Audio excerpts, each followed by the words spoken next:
नमस्कार मुलांनो, welcome back to YouTube channel. Board एक्झामचा शुभारंभ होतो आहे 23 तारखेपासून, बरोबर. मराठी अक्षर भारती आपला पहिला पेपर आहे आणि अजिबात टेन्शन घेऊ नका. आपला पेपर खूपच इझी असेल आणि आपण जे गोल ठेवलं आहे 70+ जायचं ते आपण नक्की पार करू शकतो.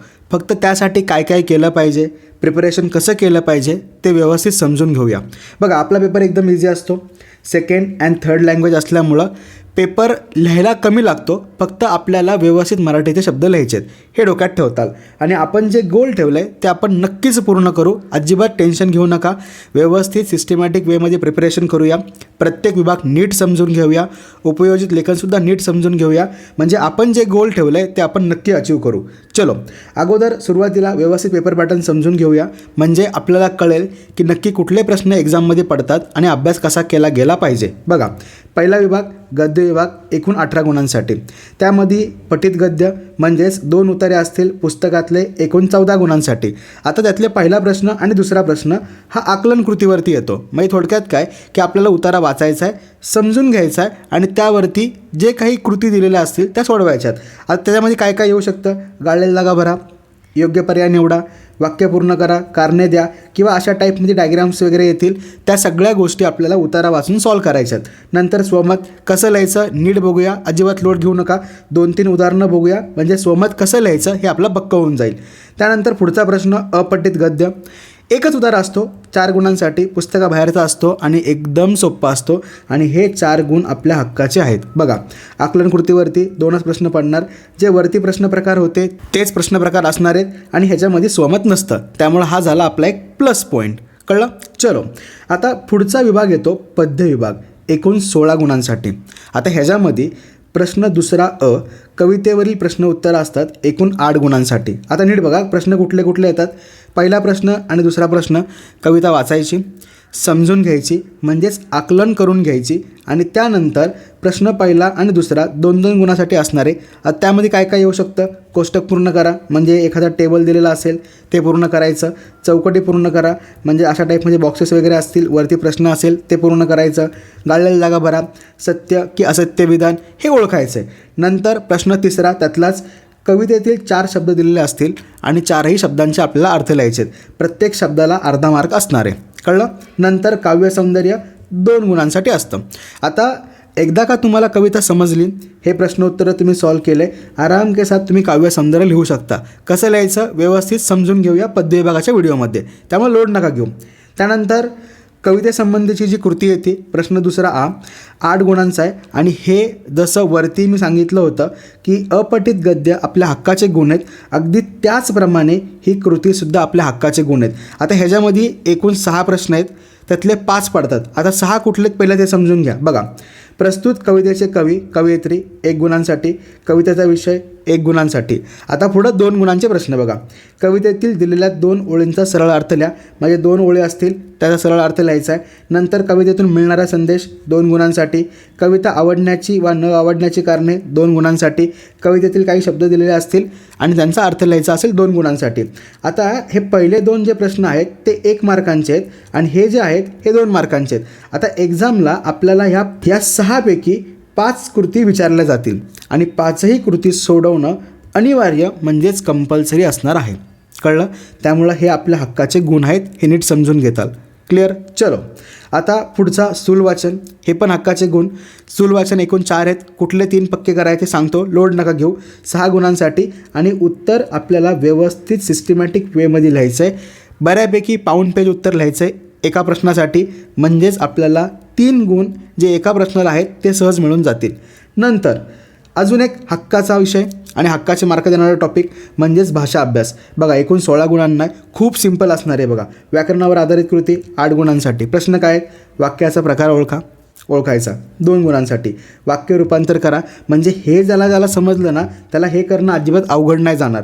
त्यानंतर वाक्यप्रचार, एकूण 3 वाक्यप्रचार असतील. 3 पैकी आपल्याला दोघांचा अर्थ सांगायचा आहे आणि वाक्यात उपयोग करायचा आहे. हे झाले 2, 2 आणि 4 असे 8 गुण. नंतर पुढं भाषिक घटकांवरील आधारित कृती 8 गुणांसाठी. ह्याच्यामध्ये शब्दसंपत्ती म्हणजे समानार्थी विरुद्धार्थी असे शब्द येतील. नंतर लेखन नियमानुसार शब्द, किंवा वाक्य काही येऊ शकतं 2 गुणांसाठी आणि विरामचिन्हे 2 गुणांसाठी. आता नीट बघा, भाषा अभ्यासामध्ये हा एक प्रश्न, हा दुसरा प्रश्न आणि हे 2 प्रश्न खूप सिंपल असतात आणि हा विभाग 16 गुणांचा तुम्ही 15 मिनटात सॉल्व करू शकता, आहे का नाही?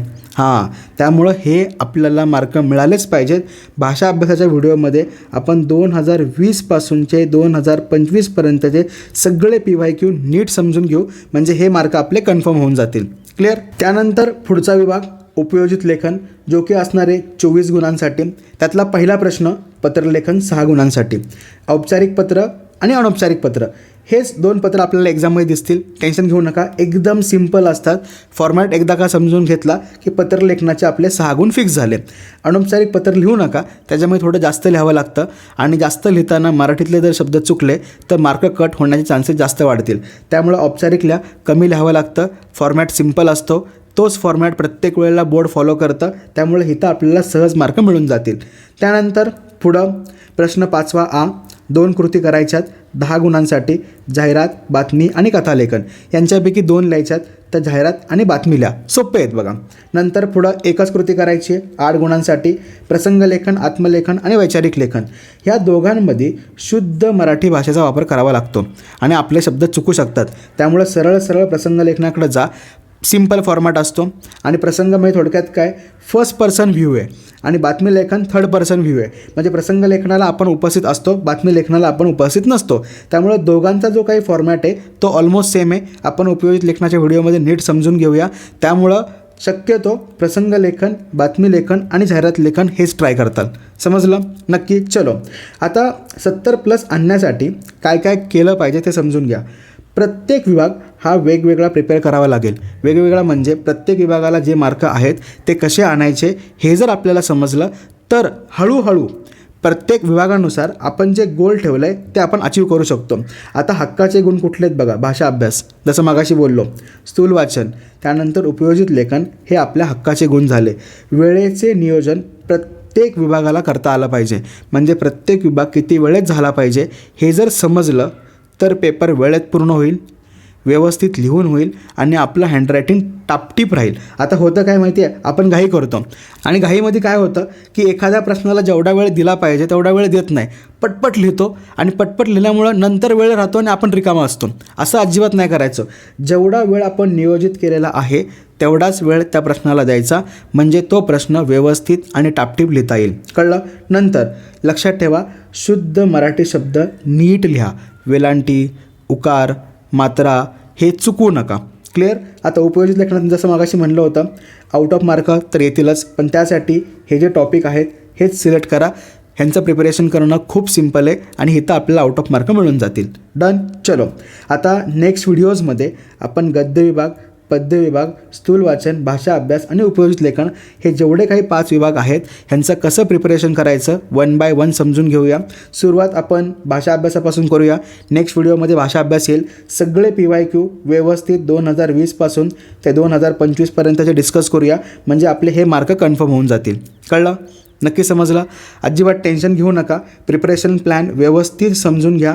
1 बाय 1 प्रत्येक व्हिडिओमध्ये मार्क कन्फर्म करत जाऊ आणि नक्की 23 तारखेचा सोमवारचा पेपर आपल्याला सोप्पा जाईल आणि आपण जे गोल ठेवलं आहे ते आपण नक्की अचीव करू शकतो. फक्त जिद्द ठेवा, मेहनत ठेवा आणि व्यवस्थित प्रिपरेशन करा. बाकी काय डाऊट असेल तर कमेंट सेक्शन ओपनच आहे. कमेंट सेक्शनमध्ये नक्की डाऊट विचारा, आपण तो नक्की सॉल्व करू. फक्त एक्झामच्या आधी विचारा. कळलं? चलो, व्यवस्थित प्रिपेअर करा. Bye bye. All the best.